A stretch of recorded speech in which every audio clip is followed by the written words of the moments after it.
guys? So today I am here to talk about kind of goal setting and getting ready for the new year and all of those kind of things. But what I really want to talk about is the negative side of those things. So setting goals, and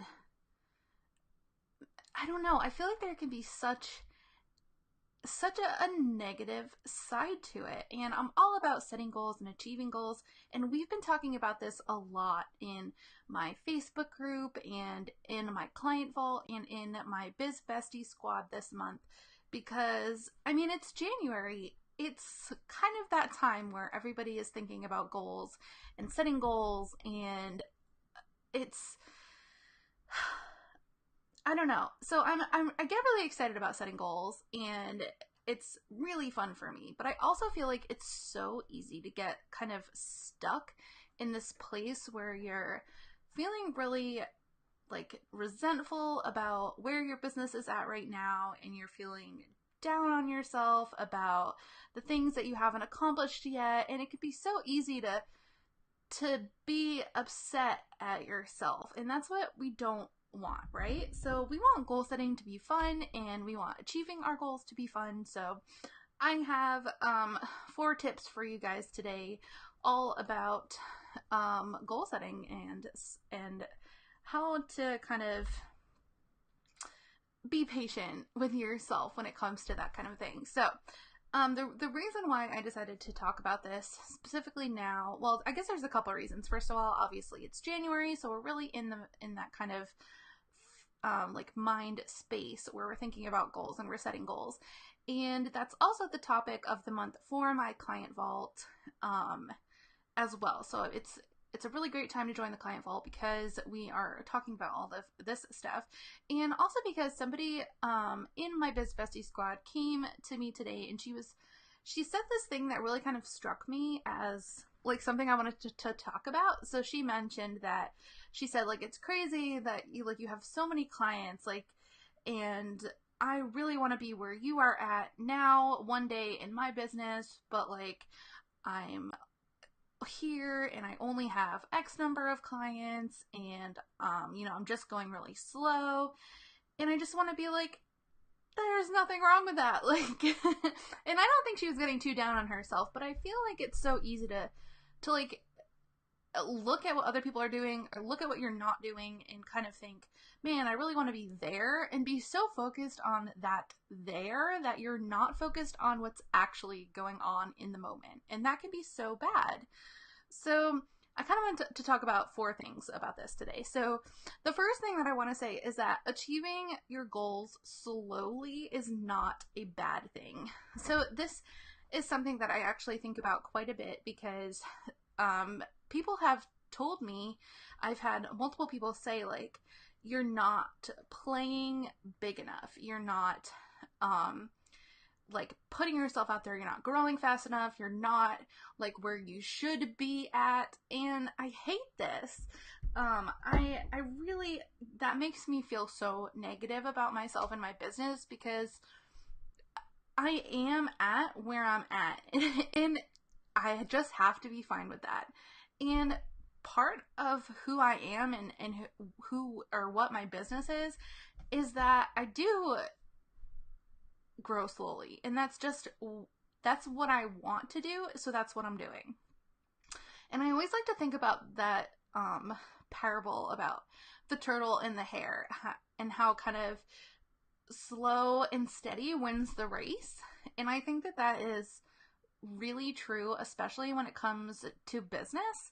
If you go too fast in your business and like try to go crazy and explode your growth and growth hack and all of that kind of a thing, you're gonna eventually burn out. That's not a long-term plan for success. And there might come a time where you're going so fast that, the cart goes off the cliff, or, you make a big mistake because you're not self-aware enough. Going slow has so many benefits to it. It's not a bad thing. So That's kind of the first thing that I wanted to say. And the second thing I want to talk about is to stop comparing yourself to others. This particular person was just in that one sentence, she was saying, I want to be where you're at one day. But, and I feel like it's great to have goals. It's great to have role models. And that's absolutely awesome. I think it's great that she has this goal that she wants to be at this place where she has tons of clients and, is making 10K a month and all that stuff. But I feel like when you're looking at others and you're trying to pick somebody like, oh, they're where I'm at to be. And I do this all the time too, so I'm totally guilty of this. You're not seeing the behind the scenes. Like, you're not seeing those nights where, like, I'm crying because I'm so stressed out. I've worked like a 14-hour day and I just want to like pass out for a week.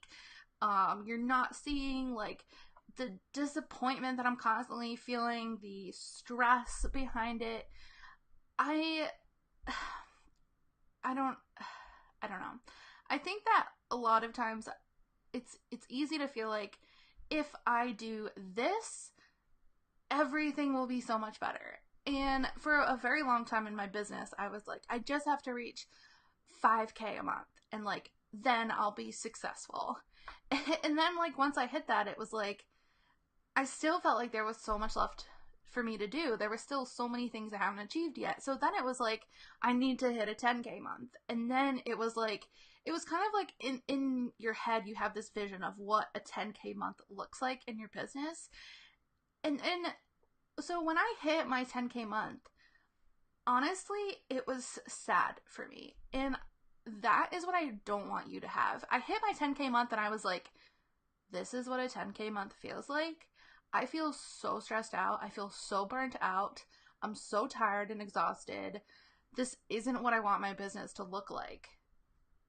And it was really disappointing that I hit my 10K month and it like still wasn't what I wanted it to be.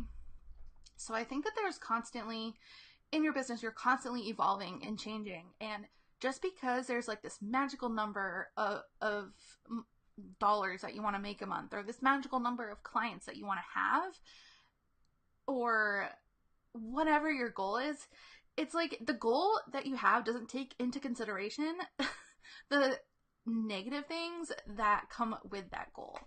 I don't think that there's like this magical green grass place where your business is just like perfect and amazing, and it's just like you don't have to do anything and you're just sitting there and the money is coming in while you're sleeping. Like, I don't think that exists, and everything that I've experienced in my business so far has taught me that. But that is not to say that there aren't good things. I think that you just have to get in this place where you're being patient with yourself, you're enjoying the journey, you're having fun, and you're counting your blessings, and you're being really thankful for all the good things that are happening in your business. You're focusing on those things, you're doing more of those things, instead of being focused on what you want to happen, what you wish everything was like. And the more that you feel thankful and grateful for what you do have in your business, I think the more likely you are to like keep being thankful. And so I think that that's like a really important mindset to have in your business, is to just be grateful for what you've been able to achieve. And it's great to have goals, but don't be so caught up in like there's this magical place where your business just exists on such a perfect level that there's no more growth or change or evolution that needs to happen, because I don't think that exists. And then the last tip is some advice I got from the book Finish by John Acuff. And Angela, my friend Angela, was she was in the Biz Bestie Squad beta group right now. She was the one that recommended this to us, and we have been reading it as this month's book club pick. And one of the things that really stood out to me from one of his first couple of chapters is he gives the advice to break your goals in half. And I think this is such good advice, because a lot of times, you know, whether it's me or my students or my clients, we have like this, okay, we want to make like $10,000 on this launch. We want to make $100,000 on this launch.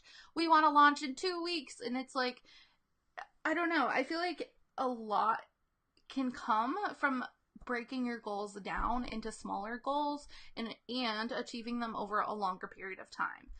And he kind of goes into detail behind the psychology of it and why breaking your goals in half is a good idea. But you guys should definitely read that book so that you can kind of learn about the psychology of achieving your goals. And I really think it's like super interesting, so you should absolutely check it out.